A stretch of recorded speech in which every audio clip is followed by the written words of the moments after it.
What's going on, everyone? Welcome back to the channel. We are headed back to the track tonight, so guys, we'll see you there.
Have a good one, buddy.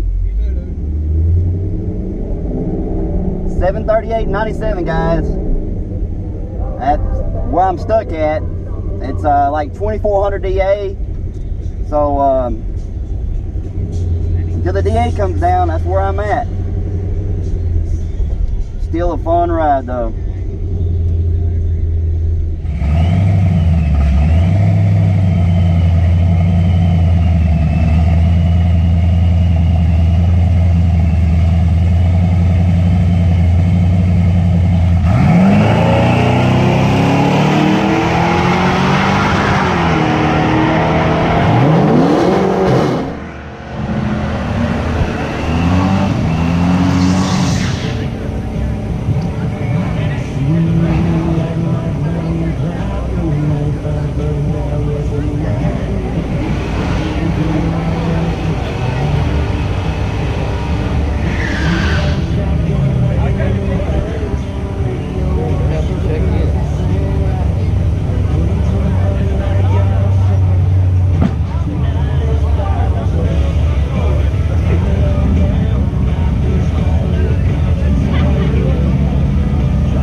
Alright guys, I hope you enjoyed the video from the track. As you can see, I'm in my wife's car, but I want to talk to you a little bit about the white S550 that was at the track. It is a twin turbo car, and I got to talk to the gentleman with the car, and he is actually also the tuner of the car and runs Wengerd Performance out of Paris, Tennessee. He actually, pretty nice guy, very knowledgeable. We spent over an hour talking about his car and my car and tuning. And I have decided that I'm going to let him tune my car and see how it goes. Guys, I will take you along for the journey. I'm going to put, he has a website, I'm going to put his website in the description, as well as a link to his YouTube channel, the Racing Network. I will also put that in there. But for any of you guys are in the West Tennessee area and have a Coyote and is wanting to have a local tuner instead of having to email tune or anything like that, give them a shout. Go check them out. If you enjoyed this video, smack the like button, subscribe if you haven't, and be sure to stay tuned for the subscriber ride section coming up now.